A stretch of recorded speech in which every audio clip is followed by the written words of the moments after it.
The flashing lights of a police cruiser cut through the night, illuminating Victor Crane as he hides his face behind steel handcuffs. Just days ago, he sat in a marble-clad boardroom, convinced his wealth made him a god. The world shifts. The scene cuts to a sun-drenched field where Joshua and Elizabeth hold a trophy high. Their smiles reflect a decade of sweat and soil. A bold headline flashes across the screen. They tried to destroy them. They failed. That billionaire thought his money could erase a family farm, but he forgot one rule. Greed is a self-destruct mechanism. He operated from a place of absolute power, yet he left a trail of evidence that shattered his empire in 48 hours. This is how Joshua and Elizabeth brought down a corporate giant. They stood on the dirt of their own land, looking out over a community that survived because they refused to break. The law moved in, the stock market crashed, and the man who thought he owned the future lost his freedom in a single afternoon. Justice did not just arrive, it hit with the force of a landslide. 10 years earlier, the landscape was different. The fields were overgrown, choked with stubborn weeds, and packed down clay that resisted every shovel strike. Joshua and Elizabeth started with a single, modest loan and a vision that looked foolish to everyone else. They cleared the rocks by hand, calluses forming on their palms until the skin grew thick and tough. Joshua spent his days wrestling a rusted tractor through the stubborn earth, turning rows of dirt until the horizon blurred into a steady stream of brown and gold. Elizabeth worked in a small, repurposed shed. She spent her hours hunched over microscopes, testing the acidity of the soil and checking the moisture content of every seed before it touched the ground. They measured time, not by the clock, but by the growth of the stalks and the changing color of the leaves. Every drop of sweat was an investment in a future they were building from nothing. They knew the weight of the land because they had fought for every square inch of it. It was a life built on patience, physical endurance, and a shared belief that if they worked the ground with honesty, the harvest would follow. They were not just growing crops, they were building the foundation of a life that would eventually become the target of a predator. The farm grew into the heartbeat of the town. Joshua and Elizabeth turned their harvest into a lifeline for the people around them. Every Friday morning, they loaded the flatbed truck with crates of fresh produce. They drove to the local shelter, unloading boxes of tomatoes, greens, and root vegetables before the sun cleared the horizon. The people there relied on that delivery, and the couple never missed a week. Within the fields, the pace was relentless but purposeful. They hired 40 workers from the immediate area, providing steady paychecks that kept the local grocery store and diner open. Joshua walked the rows, checking the irrigation lines with his crew, while Elizabeth coordinated the harvest schedule to ensure maximum yield. She spent her afternoons training new staff, teaching them how to maintain the soil health that defined their success.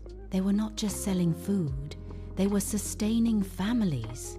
Never once stopped by the fence line to trade news or borrow tools, and the farm became a place where people felt secure. This was the stake. It was never just about acreage or profit margins. It was about 40 families who depended on the farm and a community that thrived because two people chose to share their labor.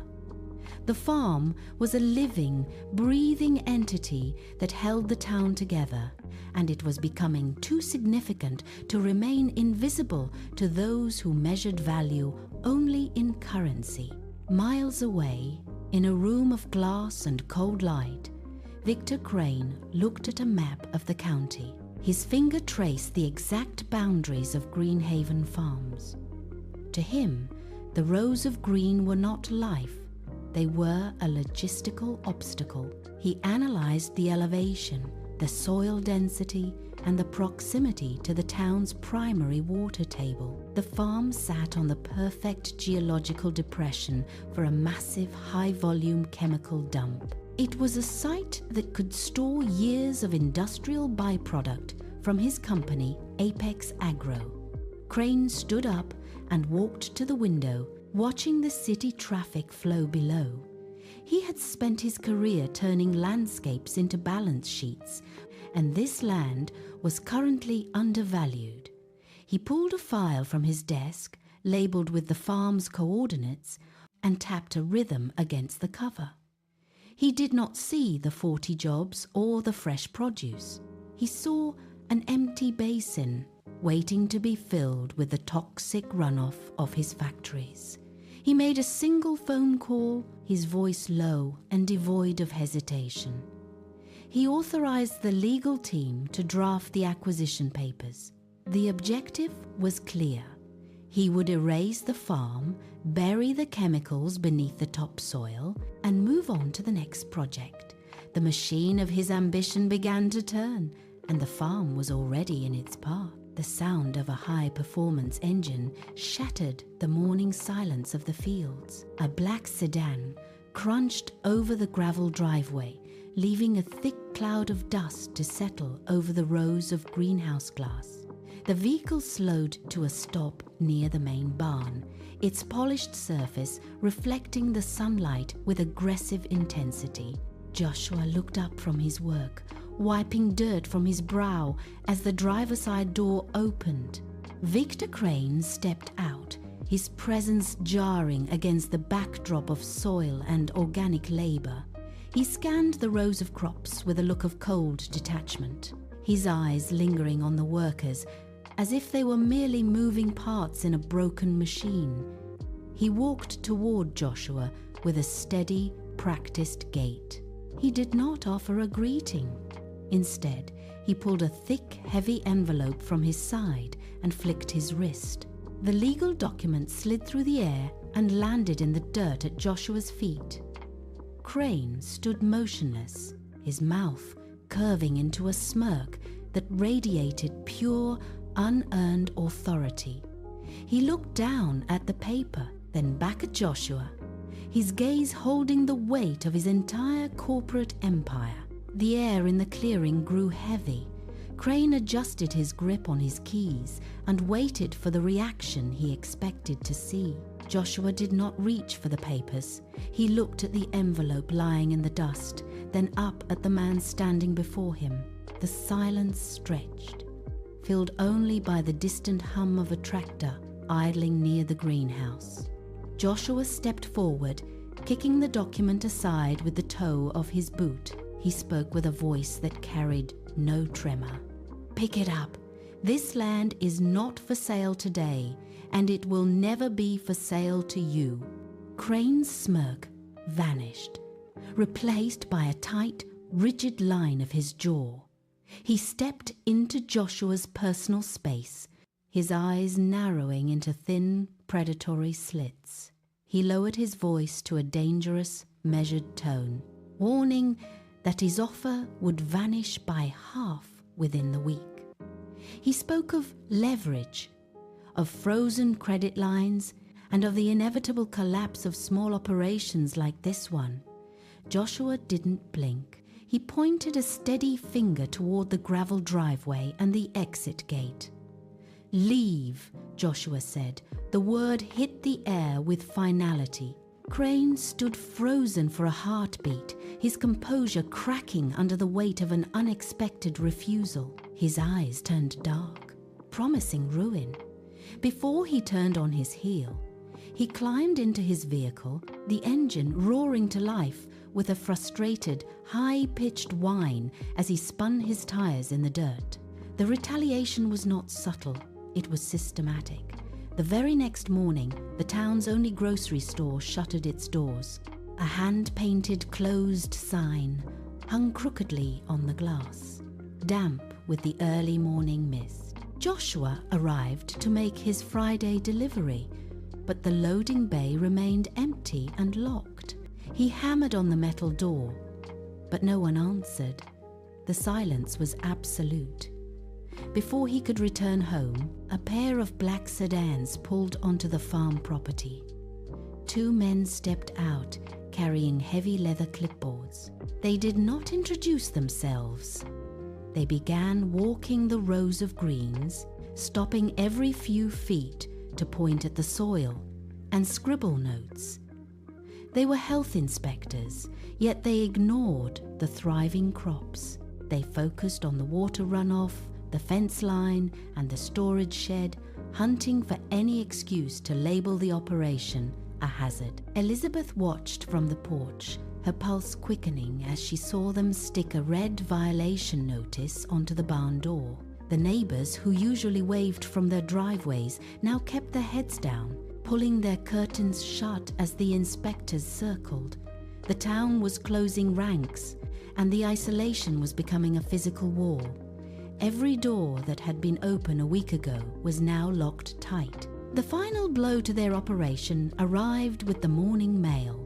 Joshua stood by the mailbox, gripping a notice from the regional trucking firm.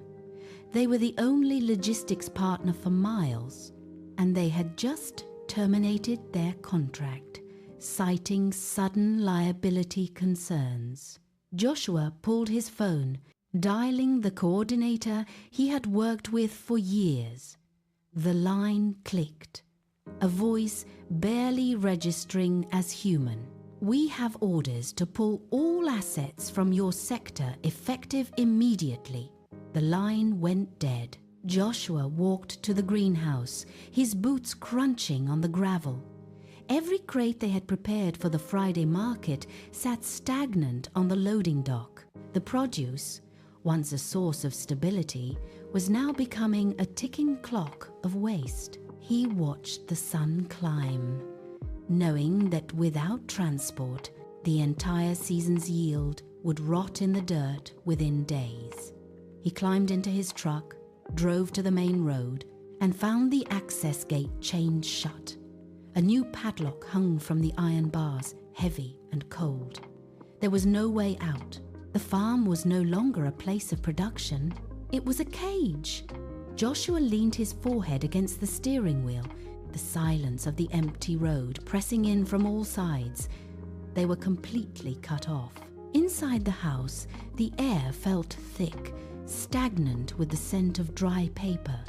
Elizabeth sat at the desk, the room illuminated only by the harsh blue light of her laptop screen. Around her, a frantic mosaic of past due notices covered the surface. Utility bills, supply invoices, and property tax warnings, all stamped with red final notice ink. She reached for the mouse, her hand trembling, and clicked the link for their business banking portal. The page spun for a second before a stark black box appeared. Access denied. Account status suspended. She refreshed the page, her finger tapping the desk in a rhythmic, desperate beat. Nothing. The digital access that held their life together had been severed. She turned to the stack of paper, pulling a calculator from the drawer. She punched in the numbers, the clicks sounding like gunshots in the quiet room. The total grew, climbing past their savings, past their credit limit, and into a void of unpayable debt. Her face looked drained of color in the monitor's glow, her eyes tracing the lines of mounting interest. The reality was no longer a theory. It was a wall of numbers staring back at her. She realized then that every avenue of credit had been systematically blocked. The farm was not just isolated by road. It was being erased by ledger. Elizabeth pushed the laptop away, the screen's glow leaving an afterimage on her retinas. She traced the edge of the desk, her fingers catching on a stack of envelopes. Joshua stepped into the kitchen, his boots heavy on the linoleum. He didn't speak, he simply laid a thick, cream-colored document on the table. It was a formal notice of foreclosure. The bank had moved faster than they anticipated. Joshua tapped the date printed in bold at the top of the page, 48 hours. That was the window they had before the sheriff would arrive to lock the gates permanently. The silence in the kitchen deepened, heavy and suffocating. They looked at the document, then at each other. Every asset they had built over a decade, the greenhouse, the irrigation systems, the soil they had spent years enriching, was now legally forfeit. The bank had already signaled their intent to auction the land to the highest bidder, likely Apex Agro. There was no appeal, no extension, and no credit left to leverage. The walls of their home seemed to press inward, the ticking of the clock on the wall becoming the loudest sound in the room. They were down to the final 2 days, and the machinery of their destruction was already in motion. The margin for survival had vanished entirely. Sleep was a luxury they could no longer afford. While Joshua paced the porch, listening to the wind, Elizabeth pulled the laptop back into the pool of light. She didn't look at the foreclosure notice again. Instead, she opened a browser window and began digging. She bypassed the public portals, diving deep into archived corporate tax records, land use filings, and regional environmental impact assessments. Her fingers flew across the keys, the rhythmic clatter of plastic filling the room. She was looking for a crack in the Apex Agro Foundation, a single inconsistency that didn't add up. She opened a file from 3 years ago, then another from last month. Her eyes burned, dry and stinging, but she pushed the fatigue aside, focusing on the columns of data. She cross-referenced chemical disposal permits against municipal water reports. She was hunting for a ghost in the ledger. For hours, she found nothing but standard corporate obfuscation. Then, she opened a restricted subfolder labeled Infrastructure Logistics. A map appeared on the screen, showing a hidden conduit line, a secret pipe running directly from the Apex Agro facility toward the town reservoir. It was an illegal waste bypass. She leaned in, her breath hitching, as she traced the coordinates. There it was, the evidence of a crime written in plain digital text. Outside, the farm was a tomb of shadows. Joshua walked the perimeter of the greenhouse, his boots crunching against the dry earth. He stopped at the gate and looked toward the main road.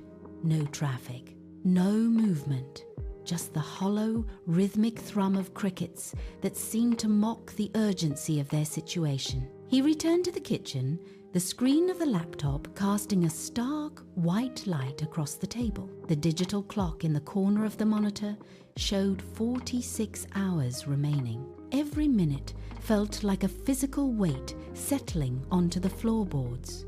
Inside the house, the silence was absolute. It was the kind of quiet that made the ringing in his ears audible. He sat down, staring at the wall, listening to the grandfather clock in the hallway.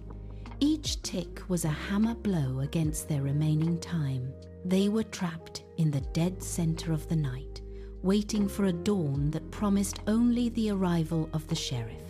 The air in the room grew heavy, stale, with the scent of old coffee and unspent energy. They did not speak, because there was nothing left to say that hadn't already been weighed by the ticking clock. The farm was holding its breath, and the pressure was becoming impossible to ignore. Elizabeth tapped the screen, her cursor hovering over the conduit coordinates. She needed more than just a map. She clicked into the system metadata, dragging the file into a custom analytical script she had built. The progress bar crawled across the screen, a thin line of blue against the dark interface. It stalled at 80%. She sat back, her hands trembling, and pressed refresh. A new prompt blinked. Access denied. Encrypted layer. She didn't hesitate. She fed the system the override codes she had pulled from the earlier tax records. The screen flickered. The encryption shattered. A list of chemical disposal manifests scrolled by at high speed. She grabbed a notebook and began transcribing dates, volumes, and toxicity levels. Every entry was a record of deliberate poisoning. The pipeline was not a mistake. It was a calculated disposal strategy. She scrolled down to the final page and saw the signature on the authorization form. Victor Crane. Her throat went dry. She looked at the timestamp on the latest entry. It was dated yesterday. The dumping was still happening. She stood up, the chair scraping sharply against the wood floor, and pointed to the monitor. The evidence was no longer a theory. It was a weapon. Elizabeth zoomed into the satellite imagery, dragging the map until the conduit path turned red. She traced the line with her finger, following it past the industrial perimeter and directly toward the town's primary water reservoir. Joshua leaned in, his shadow eclipsing the keyboard. They were not looking at a remote waste site. They were looking at a direct injection of poison into the community's lifeblood. Every cubic meter recorded in the manifest corresponded to a date when the local school had reported water quality warnings. The timeline of the dumping matched the health spikes in the village perfectly. Elizabeth pulled up a secondary layer of the map, overlaying the soil acidity reports from the farm's own sensors. The data points aligned with terrifying precision. There was no room for denial. She clicked export and watched as the files compiled into a single damning folder. The weight of the discovery filled the room, replacing the earlier panic with a cold, sharp clarity. They were no longer victims of a foreclosure. They were the only people who knew the truth about a mass poisoning. She clicked the mouse one final time, securing the data, and turned away from the screen. The evidence was absolute, and it was ready to be deployed. Joshua stared at the screen, the blue light reflecting in his eyes as he read the final manifest. The silence in the room shifted. He did not look at the debt notices or the foreclosure warnings anymore. He looked at the signature on the authorization form. He leaned back, his chair creaking under his weight, and a slow, sharp grin spread across his face. The bully had not just poisoned the water. He had documented every gallon of his own undoing. Joshua reached out and touched the monitor, tracing the digital trail that led straight to the CEO office. He realized the arrogance of the man who thought he was untouchable. Crane had kept these files as trophies, never considering that a victim might have the skill to decrypt them. The desperation that had defined their last week evaporated, replaced by the cold, hard focus of a hunter. Joshua looked at Elizabeth. She was already packing the drive. He did not need to speak.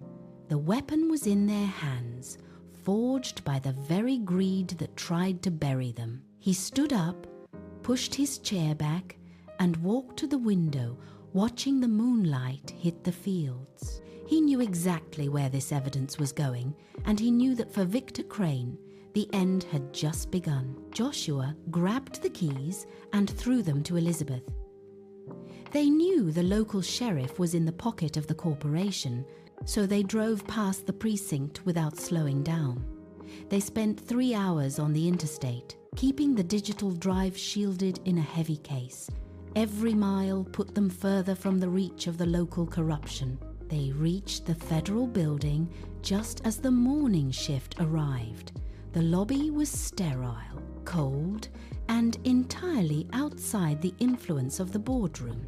They approached the intake desk and placed the drive on the polished surface. Elizabeth spoke to the agent, providing the encrypted access codes without hesitation. The agent scanned the files, his expression shifting from bored to alert within seconds. He picked up a secure phone, signaled his supervisor, and gestured for them to wait in a side room. Through the glass, they watched as a team of investigators began printing the documents and cross-referencing the chemical manifests. The power dynamic changed in an instant. The evidence was no longer a secret file on a laptop. It was a federal case. The agents moved with purpose, gathering equipment and preparing to depart. Joshua watched them, knowing the shield of corporate immunity had just been shattered. The federal convoy didn't use sirens until they hit the perimeter of the Apex Agro headquarters. Then, the sound tore through the morning air. Teams of agents in windbreakers poured from the vehicles, moving in a tight, disciplined line toward the glass-fronted lobby. The reception staff stood frozen as the agents bypassed the security desk and headed straight for the executive elevators. Outside, a news van screeched to a halt, a cameraman sprinting toward the entrance with his gear ready. Inside the building, the calm of the boardroom was shattered. Agents pushed through the double doors, badges held high. Victor Crane stood by the window, his phone pressed to his ear when the first agent reached him. He barely had time to turn before the steel cuffs clicked around his wrists. The cameraman caught the exact moment the agents led him out through the main entrance.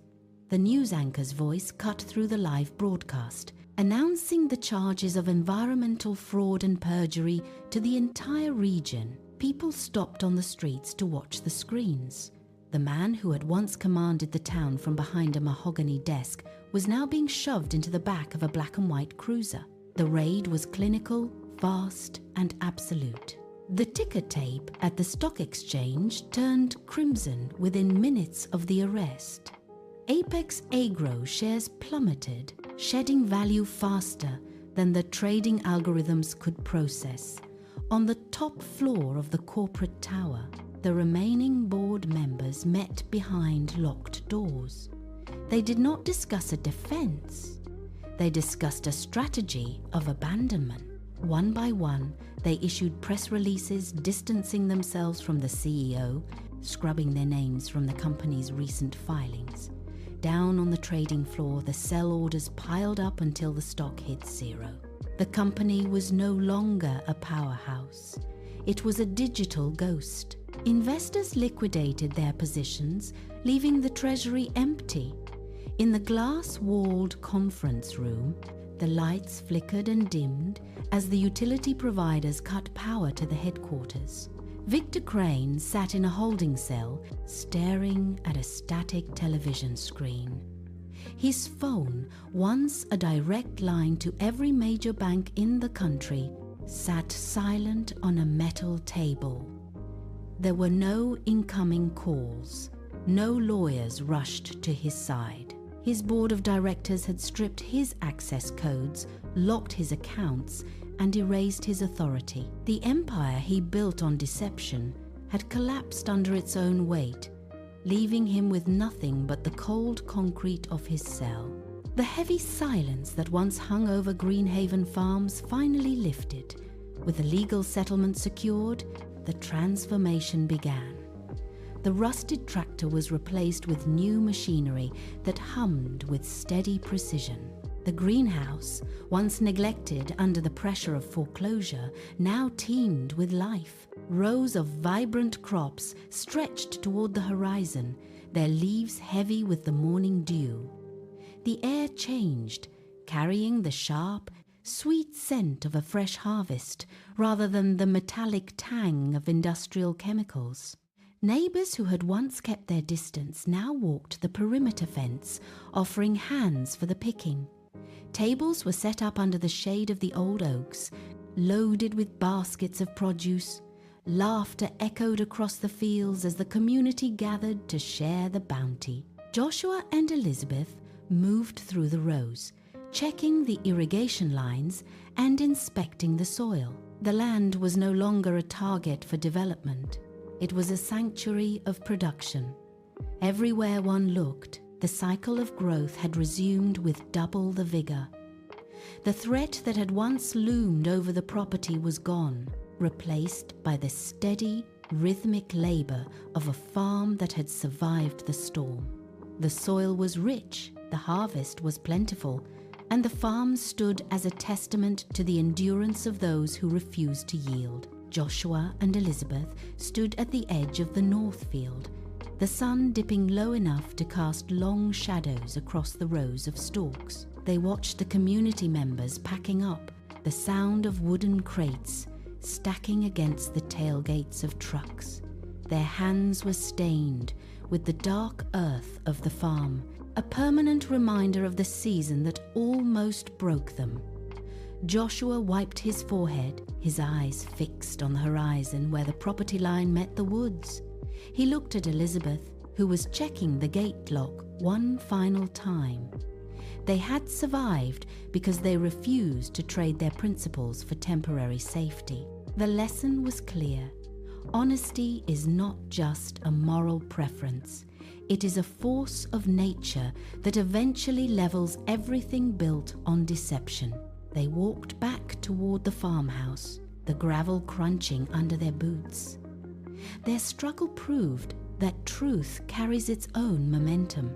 If you believe that justice finds a way, hit that like button and subscribe for more stories of those who beat the odds. Click the screen to see how another underdog won the fight. The screen fades as the lights in the farmhouse flicker on, casting a steady, warm glow across the fields they fought to keep.